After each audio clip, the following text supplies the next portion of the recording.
అందరికీ నమస్కారం. నేను మీ సాయినాథ్. 2 లక్షల రుణమాఫీకి సంబంధించి చాలామంది ఎదురు చూస్తున్నారు. దీనికి సంబంధించి ఈరోజు కొన్ని లేటెస్ట్ అప్డేట్స్ ఉన్నాయి. ఈ లేటెస్ట్ అప్డేట్స్ గురించి ఈ వీడియోలో స్పష్టంగా మీకు తెలియజేసే ప్రయత్నం చేస్తాను.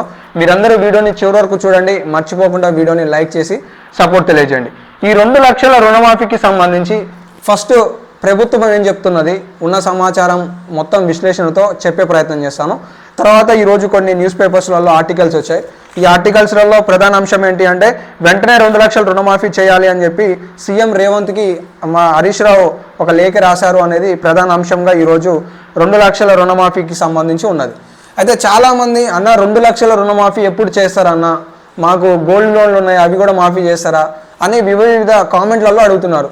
నేను మీకు ఉన్న సమాచారం తెలియజేసే ప్రయత్నం చేస్తాను. తెలంగాణ రాష్ట్రంలో కాంగ్రెస్ ప్రభుత్వం వచ్చిన తర్వాత 2 లక్షల రుణమాఫీ చేస్తామని చెప్పేసి చెప్పింది. కానీ ఇప్పుడు ఎన్నికల కారణంగా ఎన్నికలు అయిపోయిన తర్వాతనే చేస్తామని చెప్పేసి చాలా స్పష్టంగా చెప్తుంది.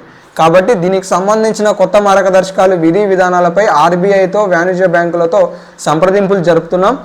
దీనికి ప్రత్యేకమైన ఒక కార్పొరేషన్ని కేటాయించి ఆ కార్పొరేషన్కి డబ్బులు మేము బదిలీ చేస్తే కార్పొరేషన్ పూర్తి స్థాయిలో ఆ డబ్బులను బ్యాంకులకి చెల్లించుకొని రైతులకి రుణాలకి సంబంధించిన క్లియరెన్స్ని ఇచ్చే విధంగా ప్రాసెస్లో ఉన్నామని చెప్పేసి గతంలో మనకి మంత్రులు చాలామంది చెప్పిన మాటలు విన్నాం. సో దానికి సంబంధించిన వ్యవహారం ఆ విధంగా ఉంటే తెలంగాణ రాష్ట్రంలో రెన్యువల్ చేసుకోండి, కొత్త రుణాలు అప్పుడే ఇస్తామని చెప్పేసి కొంతమంది రైతులకి ఆ బ్యాంకర్లు సంబంధిత నోటీసులు ఇస్తున్నారనేది ఈరోజు నమస్తే తెలంగాణలో ప్రధాన సమాచారంగా మనకు ఆర్టికల్ అయితే కనిపిస్తుంది అనమాట.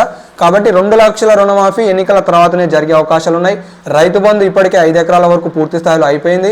మిగతా 10, 20, 30 ఎకరాలు ఉన్న వారికి కూడా ఈ ఏప్రిల్ చివరికల్లో ఇస్తామని చెప్పేసి తుమ్మల నాగేశ్వరరావు గారు చెప్పారు. అలాగే 10,000 పంట నష్టపరిహారానికి సంబంధించి కూడా ఎన్నికల తర్వాత జరగబోతుంది. ఇవాళ రైతులకి సంబంధించిన పూర్తి స్థాయి అప్డేట్స్ అయితే ఇవి ఉన్నాయి. 2 లక్షల రుణమాఫీ చేయడానికి ఇంకా ఆగస్టు నెల వరకు సమయం పట్టే అవకాశాలు అయితే ఉన్నాయి.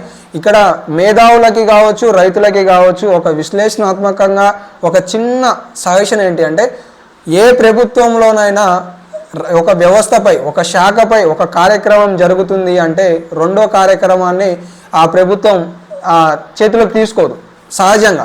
మరి కాంగ్రెస్ ప్రభుత్వం ఒక వైఖరి రేపు ఏ విధంగా ఉండబోతుంది అనేది నాకు తెలియదు. కానీ నా అంచనా ప్రకారం ఒక చెప్పదలుచుకున్నాను. ఎందుకంటే మనకి మళ్ళీ వానాకాలం సీజన్ వస్తుంది, ఖరీఫ్ సీజన్ వస్తుంది. ఈ ఖరీఫ్ సీజన్లో మళ్ళీ రైతు బంధు విధానం ఉంటుంది.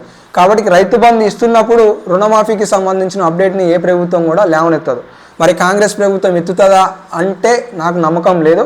మార్గదర్శకాల రూపకల్పనలో ప్రభుత్వం నిమగ్నమై ఉన్నా దానికి సంబంధించిన వ్యవహారాల విధానం ఎప్పుడు ఇంప్లిమెంట్ చేస్తారనేది అయితే కాస్త డౌట్గా ఉంది. కాబట్టి రెన్యువల్ చేసుకునే వాళ్ళు ఎవరైనా ఉంటే చేసుకునే ప్రయత్నం చేయండి. సో ఈ సమాచారం తెలియజేయదలుచుకున్నాను. ఇంకా ఏమైనా అప్డేట్స్ వస్తే మీకు తెలియజేస్తుంటాను. మిస్ కావద్దు అనుకుంటే సబ్స్క్రైబ్ చేసుకొని ఫాలో అవుతుండండి. ధన్యవాదాలు. నేను మీ సాయినాథ్. జై హింద్.